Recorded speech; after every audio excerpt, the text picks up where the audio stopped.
There's some artifacts and items in here that relate to your career. Let me get the lid off for you. Okay, how pretty is that? And so each item, you can pull out one by one, and you can tell us what they mean. Well, probably if it's artifacts, they're artifacts. Are you gonna cry? Well, it just means that it will be nostalgic. No, I won't probably cry. Maybe so. You never know. Okay, first one. The first Ready, one. guys? Oh. Yes. Well, so we shouldn't call them artifacts. These are meaningful items from your career. Yes, that's true. So this is the Just a Girl Vegas residency, which I absolutely it has been a crazy, magical journey. And putting the show together was kind of like trying to boil down my entire life and career into a show to make something that's just very nostalgic, and I wanted people to come out, and people are coming from all over the world. This is the first time this has happened. Usually I'm flying to people all over the world. So to all be in one small theater together and to be like literally reliving all these songs that were like the backdrop to our lives together is just a big exchange of love, and it's been an incredible blessing to be part of. Will you keep doing it? You know, a lot of people, they do their residency and then they come back. I even do the show. Yes. I love doing the show. The last shows, for sure, are in May.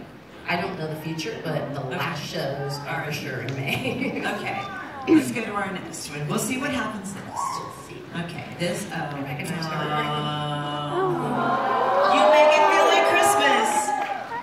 Yes, we kind of talked about this. This is the record I always wanted to make my entire life. Never thought I would ever do it and do it in this way.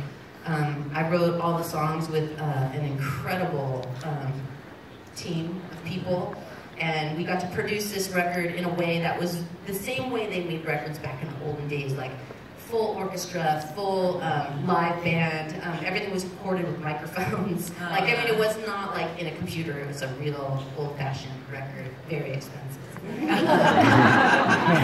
I'm really proud of just being able to not only do covers, because I've never really done that many covers in my entire career, but to do Christmas covers, but also to write Christmas music is just been, it was so easy, weirdly, and just so pleasurable. Okay, good word. Pleasurable. And it's really nice to have an album and have something to hold and open and look at. You know, everything's so digital. And so Apollo's in there. My little puppy's in there.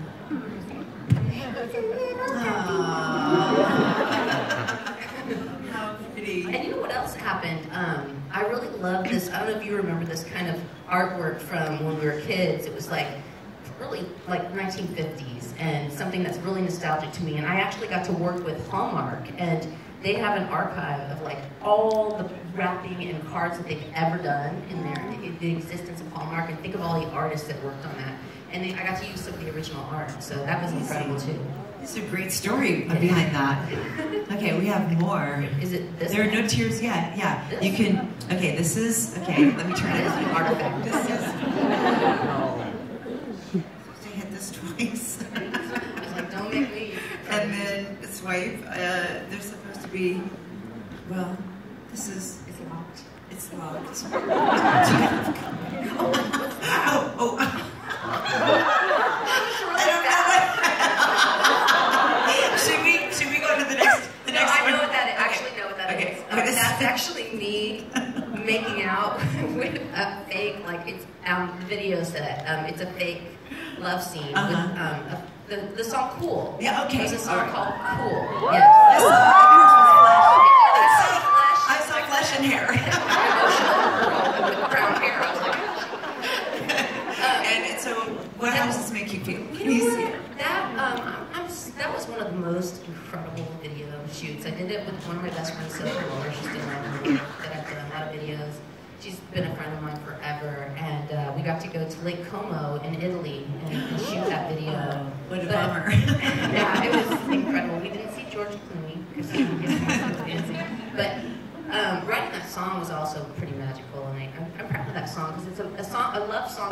It's about something kind of different. It's like about still being friends with somebody that you were in love with. And I thought, I got to write with Dallas Austin, and I remember going to Atlanta, Georgia, And it was like right when like hip hop was like happening, and I had gone there by myself. So imagine I'm like, oh, I'm just gonna go to Atlanta, Georgia by myself and work with this like hip hop guy, and he had done some incredible songs. And so he had this song. He was like, I had this song I started, and he's like sang some of it to me. I was like, oh my god, that's my song, and I ended up just finishing it right then and there. And oh wow, it was meant to be. Yes.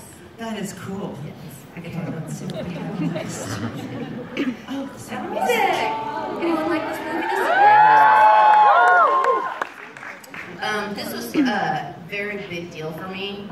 My parents took me to go see this movie, and it was at the Cinedome in Orange County. And I remember there was like an intermission. Like I don't remember a lot. I just remember having a huge impact on me, and just the music and Julie Andrews and just the story. Have you met her? I've never met her, and I don't want to. Okay. I have a great Julie Andrews story. You do? Yeah. I just feel like it's a good thing to just like let her be who she is. Yeah. Like the angel of my life. You know what I mean? Right. If I met her, I'd be super excited. Yeah. Oh, I'm so I love you too. Okay, so my story. So I knew her stepdaughter, and her stepdaughter invited me over to Blake and Julie's house, and I was new in LA, and I went over there. We had dinner. It was great. They had these really gorgeous twin chefs. They were like these two guys with these long ponytails down to their butts, and they came and they served you dinner. They were so sexy, and we had like all this food, and then we had ice cream, and then we went to their screening room and we watched a Disney movie. And it was like something really classic, like Bambi, right? And then she gets up at the end and she's like stretching in that British accent. She goes, oh my goodness, why did that blanking movie have to end like that? And I heard her say a cuss word, and I was like, oh, Julie Andrews said a cuss word. It was just so like, wow, she's human. Yeah, anyway, that's my story. I'm saving her for when I'm 7. I'm going to do this one right for you. Okay, this is an iPad. Is this your iPad? Okay. Aired after that last one. I'm like, what's on here? Okay, okay. This video. Ooh. Okay, right. That is the video with Blake Shelton. You Make It Feel Like Christmas. Look at that. It's also another Sophie Muller video. And I guess what's a miracle about this, that it exists, is that Blake Shelton hates making these music videos. I mean, what are we talking about? Does he really? Oh do my like God. pull his teeth He'll to literally it? say, like, if he has to do a photo shoot, he'll be like, you have 15 minutes. Like, he's not a diva, but he just is like, that's like he doesn't care about getting a photo taken. And for me, it was like the ultimate to have this video, because the song just deserves it. And I remember, because what happened, the funny thing about it was, he wanted to play the guitar in it because it's awkward to just like sing like in an old musical, and there was no guitar, and it was like, oh my god, someone has to get on a guitar. And then we were like, well, let's just try it once where we're just doing it like how Sophie wanted us to do it. And it was so incredible because the whole thing started becoming quite comical, and it wasn't really supposed to be like that, but then like all these things happened, and like it was meant to be that there was no guitar. And anyways, I can't believe we did that. That's a beautiful video. I gotta go watch that again now. It's Christmas time. We have more. This actually makes me feel this will make me cry. Sublime. Yeah, can you believe I got to do that? That is just, Do you love that? I love, like this will make me cry. This is sublime. Yeah. And, okay, so tell us the whole... Everything about everything. Sublime. Well, no, but your feelings and your experience and... Well, back in those days, we were just in our band. Like I told you, we were doing it for fun, and we were trying to do stuff that was different. And we would get like demos sent to us a lot, like from local bands. Like we had there were these things called cassettes. And we got this cassette sent to us from, I think it was Michael, that was like a producer or writer at the time. And it was a Sublime demo, like, of their record. And me and Tony started listening to it every day. And we were like, well, this is the greatest demo ever. And we didn't know. I was like, who is that guy? Like, you couldn't tell from his voice what, like, nationality was or where he came from or anything. It was just this, like, extremely like magnetic person on this cassette. Anyways, we became friends. We ended up touring together. When I say friends, I mean like they would steal beer out of our backstage. Like they were like the bandits. Like they were like the real punks, and we were like, oh, let's go rehearse and put our money in the band account. Like it was like the opposite kind of bands.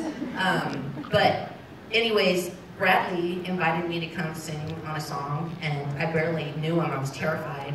And it was just so crazy because they never could really play like, they played crazy. Like, everybody was drunk and everybody was like, out of their minds. And I was like, how do I keep to the beat? Like,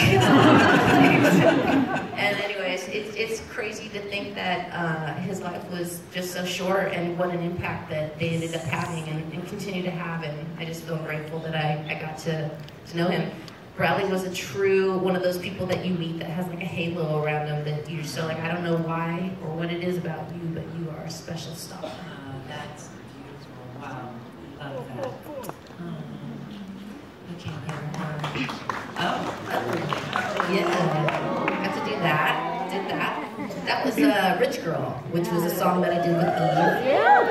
After we did Blow Your Mind together. She's so hot. Oh my gosh. That was actually Dr. Dre. Have you heard of him? Awesome. He came to me with the idea to do this song. So I was like, I don't get it. Like, Fiddler on the Roof, like, I love that. But, you know, yes, I love musicals, but I am a rich girl. Like, I don't know, like, at that point, right, like, I wasn't, and all of a sudden I was. And I was like, how do I make, like, I'm not hip-hop. I can't be, like, throwing around money. Like, this is weird. Like, a weird idea. And then he said, well, you and Eve would do... It was just like, I basically was on the treadmill in London in a hotel room, and it just came, like, literally came to me, like, the songs just come. You have a running theme with songs. I was running, again. I have to run a lot. And anyways, I was like, now I get it. And we did the song, and Eve wrote her parts, and she's so gifted, so talented. I watched her write her lyrics, like, right in front of my face, and I got to do that song with them. It was amazing. And have you been on the top with Eve? I have been, yes. So which is also weird. We actually went on tour together about 2 years ago, I think it was, and that was pretty magical too, to be fast-forwarded, you know, in our life. And she has a bunch of step kids, and they were on the tour, and my kids were on the tour. And fun. Yeah, so she's just awesome. She's just a really cool person. Is it true that when you in Vegas that you have a floor and that the kids run like laps around it? You know what happens? They don't really run laps. I wish they actually worked the shows in Vegas, and Kingston actually did the pyro, and he did the confetti drop. Are you serious? Yeah, Zuma and Apollo take me on and off stage. They have like little lights, and they bring me to my quick change. Yeah, and they do the whole show. Like it's 2 hours, and Do you pay them? Apollo was like, Mom, you got 5 minutes. 5 minutes. Do you have a behind the scenes? Tell him you have 5 minutes. Oh. That's so cute. We need a behind the scenes video of like your life. All right. Oh, okay. Here's another item. Oh. This is crazy because this is a 15-year anniversary coming up. This is Love Angel Music Baby. Dance solo record, whatever you want to call it. But yeah, Beautiful. it's so interesting too because Nick Knight is the photographer that shot this and did the artwork, and he just didn't like a whole like flowers exhibit that I want to buy one of his pieces so bad, which I can't get, but I'm not. Anyways, Nick Knight's awesome. You should check it out. He has these flower pictures are really pretty. Yeah, that's that record, and it's 15 years old. I wish there was more in that box. I'm sure there's a lot more we could put in the box, but that's all we had time for tonight. Well, thank you. I love you. I love you guys. Thank you so much.